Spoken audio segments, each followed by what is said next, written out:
നമസ്കാരം, ജന്മഭൂമിയിലേക്ക് സ്വാഗതം. പശ്ചിമ ബംഗാളിൽ ട്രെയിനുകൾ കൂട്ടിയിടിച്ച് വൻ അപകടത്തിൽ 5 പേർ മരിച്ചതായി ഡാർജിലിംഗ് SP സ്ഥിരീകരിച്ചിരുന്നു.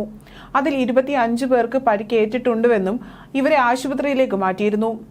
ഗുഡ്സ് ട്രെയിനിൽ കഞ്ചൻജംഗ എക്സ്പ്രസ് ട്രെയിനിലേക്ക് ഇടിച്ചു കയറിയായിരുന്നു അപകടം നടന്നത്. കൂട്ടയിടിയിൽ കാഞ്ചൻജംഗ എക്സ്പ്രസിന്റെ 3 ബോഗികൾ പാളം തെറ്റി. അപകടത്തെ തുടർന്ന് 3 ബോഗികൾക്കിടയിലായി നിരവധി പേർ കുടുങ്ങിക്കിടക്കുന്നതായാണ് വിവരം ലഭിക്കുന്നതും. ഇവരെ പുറത്തെത്തിക്കാനുള്ള ശ്രമങ്ങളാണ് ഇപ്പോൾ പുരോഗമിച്ചുകൊണ്ടിരിക്കുന്നത്. പശ്ചിമ ബംഗാളിലെ ഡാർജിലിംഗ് ജില്ലയിലാണ് അപകടമുണ്ടായത്.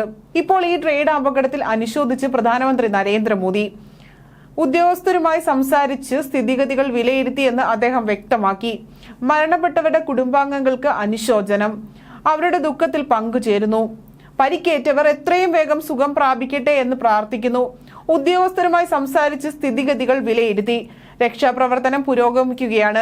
റെയിൽവേ മന്ത്രി അശ്വിനി വൈഷ്ണവ് അപകടം നടന്ന സ്ഥലത്തേക്കുള്ള യാത്രയിലാണ് എന്നും പ്രധാനമന്ത്രി എക്സിൽ കുറിച്ചു. ആദ്യം 5 പേര് മരിച്ചെന്നായിരുന്നു സ്ഥിരീകരണം. എന്നാൽ ഇപ്പോൾ അപകടത്തിൽ 8 പേർ മരിച്ചതായാണ് പുറത്തുവരുന്ന വാർത്തകൾ വ്യക്തമാക്കുന്നത്. നിരവധി പേർ ബോഗിയിൽ കുടുങ്ങിക്കിടക്കുന്നുണ്ട്. മരണസംഖ്യ ഉയരാൻ സാധ്യതയുണ്ട് എന്നാണ് ലഭിക്കുന്ന സൂചനകളും. സിഗ്നൽ മറികടന്ന് ഗുഡ്സ് ട്രെയിനിൽ പാസഞ്ചർ ട്രെയിനിലേക്ക് ഇടിച്ചതായാണ് അപകടത്തിന് കാരണമായത്. ഇടിയുടെ ആഘാതത്തിൽ പാസഞ്ചർ ട്രെയിനിന്റെ 3 കോച്ചുകളാണ് പാളം തെറ്റിയത്. ദുരന്ത നിവാരണ സേന, റെയിൽവേ, SDRF, പോലീസ് എന്നിവർ രക്ഷാപ്രവർത്തനം നടത്തുന്നുണ്ട്. രക്ഷാപ്രവർത്തനം ദ്രുതഗതിയിൽ പുരോഗമിക്കുന്നതായി അശ്വിനി വൈഷ്ണവ് അറിയിച്ചു. ഡൽഹിയിൽ റെയിൽവേ മന്ത്രാലയത്തിന്റെ വാർ റൂം സജ്ജമാക്കിയിട്ടുണ്ട്.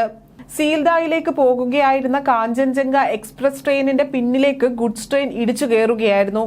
എക്സ്പ്രസ് ട്രെയിനിന്റെ പിന്നിൽ 2 പാസഞ്ചർ ബോഗികളുണ്ട്. ഇതുൾപ്പെടെയാണ് ഇടിയുടെ ആഘാതത്തിൽ പാളത്തിൽ നിന്നും നീങ്ങിയത്. ഗുഡ്സ് ട്രെയിനിൽ സിഗ്നൽ തെറ്റിച്ചു പോയെന്നും ഇതാണ് അപകടത്തിന് ഇടയാക്കിയതെന്നുമാണ് റെയിൽവേയുടെ വിശദീകരണം. കാഞ്ചൻജംഗ എക്സ്പ്രസിന്റെ മറ്റു ബോഗികളിൽ ഉണ്ടായിരുന്നവരെ സുരക്ഷിതമായി മറ്റു സ്ഥലങ്ങളിലേക്ക് മാറ്റിയിട്ടുണ്ട്.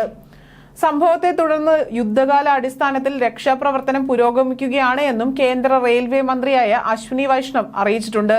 മുതിർന്ന റെയിൽവേ ഉദ്യോഗസ്ഥരും സ്ഥലത്തേക്ക് പുറപ്പെട്ടിട്ടുണ്ട്.